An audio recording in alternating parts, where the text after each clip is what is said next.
ಕೋಲಾರ ಅಭ್ಯರ್ಥಿ ಕುರಿತು ಚರ್ಚೆ ಆಯಿತು ಅನ್ನೋದು ಏನಾಯ್ತು? ಆ ಚರ್ಚೆ ಈಗ ಪಕ್ಷದಲ್ಲಿ JDS ಪಕ್ಷದಲ್ಲಿ ಈಗ GT ದೇವೇಗೌಡರು, ನಿಖಿಲ್ ಕುಮಾರಸ್ವಾಮಿ ಅವರು, ಕುಮಾರಣ್ಣವರು ಎಲ್ಲ ಪಕ್ಷದ ವರಿಷ್ಠರು ಎಲ್ಲ ಸೇರಿ ತೀರ್ಮಾನ ತಗೊಂಡು ಅವ್ರು ಕೊಟ್ಟಿರ್ತಕ್ಕಂಥ ಏನು 3 ಸೀಟ್ ಇದೆ ಆ 3 ಸೀಟಲ್ಲಿ ಯಾರ್ಯಾರನ್ನ ಅಭ್ಯರ್ಥಿಗಳನ್ನು ಹಾಕಬೇಕು ಅಂತೇಳಿ ಅವ್ರು ತೀರ್ಮಾನ ಮಾಡ್ತಾರೆ. ನಾವು ಪಕ್ಷ ಏನು ನಮ್ಗೆ ಆದೇಶ ಕೊಟ್ಟಿದೆ ಆ ಆದೇಶದಂತೆ ನಾವು ಯಾರೇ ಅಭ್ಯರ್ಥಿಯಾಗಿ ಬಂದ್ರೇನು ನಾನೇ ಅಭ್ಯರ್ಥಿ ನಮಗೆ ಅಭ್ಯರ್ಥಿ ಸನ್ಮಾನ್ಯ ನರೇಂದ್ರ ಮೋದಿಜಿಯವರು ಅವರೇ ಅಭ್ಯರ್ಥಿ ಅಂತೇಳಿ ನಾವೆಲ್ಲರೂ ಒಗ್ಗಟ್ಟಾಗಿ ಕೆಲಸ ಮಾಡಿ ಅವ್ರನ್ನ ಗೆಲ್ಸ್ಕೊಡೋಂಥ ಕೆಲಸ ನಾವು ಮಾಡ್ತೀವಿ. ಸರ್, ಈಗ ಕೋಲಾರ ಭಾಗದಲ್ಲಿ ಬಿಜೆಪಿ ಅನ್ನೋದು ಬಹಳ ವೀಕ್ ಇತ್ತು ಸರ್. ನೀವು ಬರೋದಕ್ಕೆ ಮುಂಚೆ 7 ಸಲ ಕಾಂಗ್ರೆಸ್ ಗೆದ್ದಿತ್ತು. ಅಂತ ಜಾಗದಲ್ಲಿ ಬಿಜೆಪಿಯನ್ನ ಗೆಲ್ಸಿದ್ರಿ ನೀವು. ನಿಮಗೆ ಸೀಟ್ ಮಿಸ್ ಮಾಡ್ತಿದ್ದಾರೆ, ಏನಾದರೂ ಬೇಜಾರಿದೆಯಾ? ಇದ್ರ ಬಗ್ಗೆ ಕೇಳಿದ್ರ ಯಾಕೆ ನನಗೆ ಸೀಟ್ ತಪ್ಪಿದೆ ಅಂತ ಅಂದ್ಬಿಟ್ಟು? ನಾನು ಪಕ್ಷದ ಹೈಕಮಾಂಡಲ್ಲಿ ನಾನು ಮಾತಾಡಿದ್ದೀನಿ. ನಡ್ಡಾಜಿ ಅವರು ಇರ್ಬೋದು, ಅಮಿತ್ ಶಾಜಿ ಅವರು ಮಾತಾಡಿದರು, ನನ್ನ ಸಂತೋಷ್ ಜಿ ಅವರು, ನಮ್ಮ ಯಡಿಯೂರಪ್ಪ ಅವರು ಎಲ್ಲರೂ ಮಾತಾಡಿದರು. ಕಳೆದ ಬಾರಿಗಿನ್ನ ಹೆಚ್ಚಿನ ಮತಗಳ ಅಂತರದಿಂದ ನೀವು ಗೆಲ್ತಾ ಇದ್ರಿ. ನಮ್ಮ ಸರ್ವೆ ರಿಪೋರ್ಟಲ್ಲಿ ಅದಿದೆ. NDA ಮೈತ್ರಿಕೂಟದ ಭಾಗವಾಗಿ ಬಂದಂಥ JDS ಪಕ್ಷದಲ್ಲಿ ನಮಗೆ 3 ಸೀಟ್ ಬೇಕೇ ಬೇಕು, ಅದರಲ್ಲೂ ಕೋಲಾರ ಒಂದು. ಮೊಹಮ್ಮದ್ ಯಾಹಿಯಾ ಕುರಿ ಸಾಕಿ ವರ್ಷಕ್ಕೆ 40 ಲಕ್ಷ ಗಳಿಸ್ತಿದ್ದಾರೆ. ನೀವು ಕೂಡ ಅವರಿಂದ ಕಲಿಬೇಕಾ? ಅವ್ರ ಜೊತೆ ವಿಡಿಯೋ ಕಾಲ್ನಲ್ಲಿ ಮಾತಾಡಬೇಕಾ?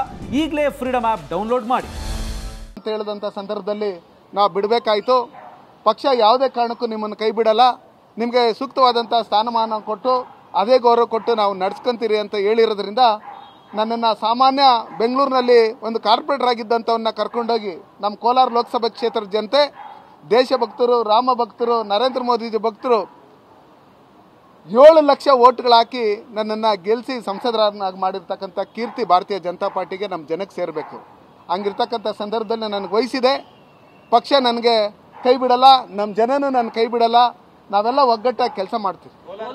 ಕೋಲಾರ ಲೋಕಸಭಾ ಕ್ಷೇತ್ರದಲ್ಲೇ ತಮ್ಮ ರಾಜಕೀಯ ಮುಂದಿನ ಭವಿಷ್ಯ ಇರುತ್ತಾ ಅಥವಾ ಹೇಗೆ ಅಂತ?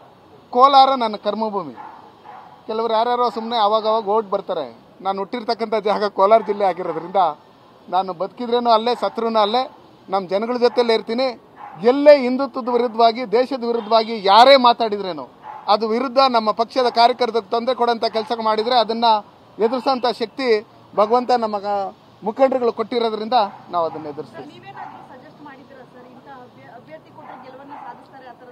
ಯೋಚನೆ ಮಾಡಿ ಕೊಡಿ, ಗೆಲ್ಸ್ಕೊಬೇಕು.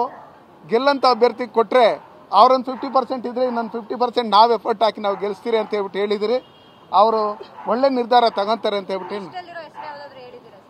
ನಾನು ಯಾವುದೇ ರೀತಿಯಾದಂಥ ಹೆಸರು ಇನ್ನೊಂದು ಮತ್ತೊಂದು ಹೇಳಿಲ್ಲ ಮೇಡಮ್. ನಾನು ಬಂದಿರತಕ್ಕಂಥದ್ದು ಅವ್ರ ಆರೋಗ್ಯ ವಿಚಾರಿಸೋದಕ್ಕೆ. ನಮ್ಮ NDA ಮೈತ್ರಿಕೂಟದ ಭಾಗವಾಗಿರ್ತಕ್ಕಂಥ ಇದರಿಂದ ನಮ್ಮ ಎಲ್ಲ ಕಾರ್ಯಕರ್ತರ ಒತ್ತಾಯ ಇತ್ತು. ನನಗೂ ಅವರ ಆರೋಗ್ಯ ವಿಚಾರಿಸಬೇಕು ಅಂತೇಳಿ ಇದರಿಂದ ನಿನ್ನೆ ನಾನು ಶಿರಡಿಗೆ ಹೋಗಿದ್ದೆ. ಬಂದು ಅವ್ರಿಗೆ ಪ್ರಸಾದ ಕೊಟ್ಟು ಅವ್ರ ಆರೋಗ್ಯ ವಿಚಾರಿಸ್ಕೊಂಡು ಹೋಗ್ತಾ ಇದ್ದೆ.